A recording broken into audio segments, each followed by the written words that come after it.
জয় মা। গুরুশক্তি চ্যানেলের পক্ষ থেকে আপনাদেরকে স্বাগতম। তো আজ যে ভিডিওটি আমি দিতে চলেছি, এই ভিডিওটি হচ্ছে একশিরা। যাদের একশিরা রোগ আছে বা যাদের একশিরা হয়েছে, তারা বাড়িতে বসে এই কাজটি করবেন। আমি যে যে জিনিসগুলো বলবো, যে যে গাছের কথা বলবো, আপনারা সংগ্রহ করবেন। সংগ্রহ করার পর আপনারা ব্যবহার করবেন। আমি যেভাবে বলবো সেরকমভাবে ব্যবহার করবেন। এখানে কোনো মন্ত্রর কোনো পদ্ধতি নেই, শুধু গাছ। ফার্স্ট আপনারা কি করবেন, কদম গাছ দেখবেন এরকম বড় বড় হলুদ হলুদ ফুল হয়। এরকম ফুল যখন হয় তখন এরকম বড় বড় হলুদ হলুদ ফুল হয়, কদম গাছ। তো কদম গাছের কচি পাতা নিয়ে আপনি ওটাকে বাটবেন শিলপাটাতে বেটে পুরো একদম মিহি তৈরি করে নেবেন। একদম পুরো যেরকম পেস্ট হয় এরকম পেস্ট হয়ে যাবে। তো আপনার যে একশিরা হয়েছে, যে দিকটায় দেখবেন দুটো হয়, তো যে দিকটায় দেখবেন বড় আছে, তো সেই দিকটায় আপনারা কি করবেন, এই যে কচি কদম গাছের পাতা আপনারা বাটার পরে একটু অংশ গরম করে নেবেন যাতে ওই জিনিসটা হালকা গরম লাগে। তো আপনি বাটার পর আপনি ওইটাকে রাত্রেবেলা ঘুমানোর সময় আপনি ওই জায়গাটায় লাগিয়ে দিলেন, দিয়ে ঘুমিয়ে গেলেন। এবার সকালবেলা ওটাকে উঠে স্নান আদি করে নিলেন, দেখবেন আবার হয়ে গেছে। তো ফের এরকম রাত্রে করে করতে হবে। 7 দিন থেকে 11 দিন করবেন, দেখবেন কম হয়ে যাবে। আর যে বিষয়গুলো, আমি যে গাছের কথাগুলো বলবো, এই গাছগুলি আপনারা সংগ্রহ করবেন এবং এই গাছগুলো আপনাদের আমি যেভাবে বলবো তো আপনারা সেরকমভাবে ব্যবহার করবেন।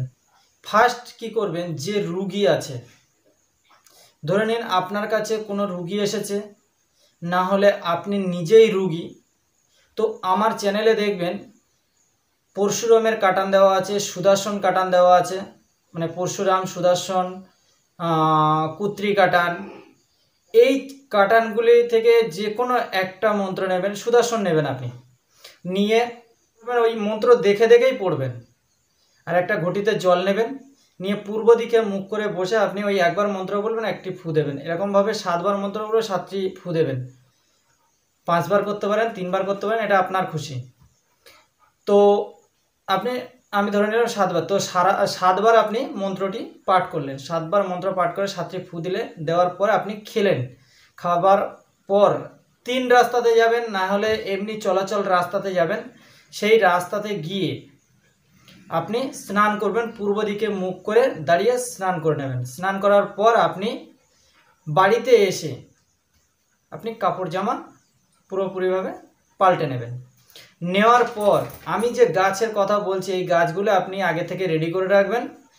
এই গাছগুলো রেডি করার পর আপনি এসে ওই স্নান করার পর আপনি এসে এই গাছটি ওরকমভাবে যেভাবে বলবো সেরকমভাবে আপনি বেঁধে নেবেন। তো চলুন গাছগুলো কি কি দেখবেন। শিমুল গাছ, পুরনো শিমুল গাছ দেখবেন অনেক বড় হয়েছে। এবারে শিমুল গাছে অনেক সময় কি বলে, পাকুড় গাছ দেখবেন, যে শিমুল গাছের গায়ে কাঁটা কাঁটা হয়।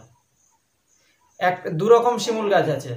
তো একটা শিমুল গাছের ফুল দেখবেন লাল হয় এবং গায়ে দেখবেন কাঁটা হয়। তো ওই শিমুল গাছের পূর্ব দিকের শিকড় নেবেন, পূর্ব দিকের শিকড় তুলবেন।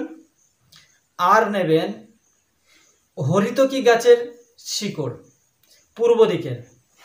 আর নেবেন চারা কুল গাছের শিকড়। চারা কুল গাছ দেখবেন একদম পুরো বাচ্চা ছোট চারা কুল গাছ, যদিও দেখেন যে বড় হয়েছে, তো আপনি বড় কুল গাছের মানে যাতে ফল ফুল হয়নি সেরকম কুল গাছ লাগবে। আফলা কুল গাছের শিকড় আপনি নেবেন।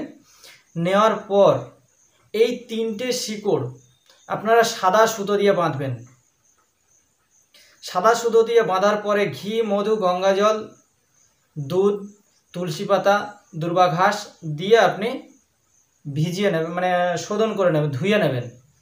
ধুয়ে নেওয়ার পর যে দিকেরটায় আপনার যাদের একশিরা হয়েছে, একটা বড় হয় একটা ছোট থাকে, তো যে দিকটায় বড় হয়েছে তো ওই বড় দিকে আপনি ঝুলিয়ে দেবেন, যে দিকটায় আপনার বড় হয়েছে তো ওই দিকটায় আপনি ঝুলিয়ে দেবেন।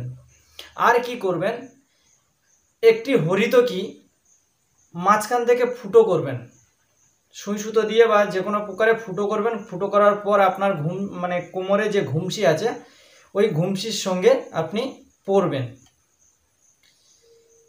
দেখবেন অনেকটা আপনি সুস্থ হয়ে যাবেন। কিন্তু এই শিকড়টি আপনারা কি করবেন, 15 দিন পর চেঞ্জ করবেন, আশা করি কম হয়ে যাবে। আর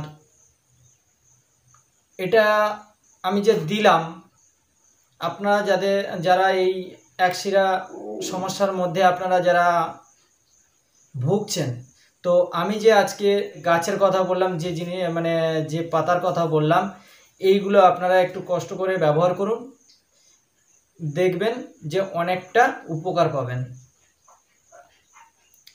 তো ভিডিওটি যদি আপনাদের ভালো লেগে থাকে তাহলে লাইক করবেন, শেয়ার করবেন এবং সাবস্ক্রাইব করবেন। তো ভালো থাকবেন, সুস্থ থাকবেন। জয় মা।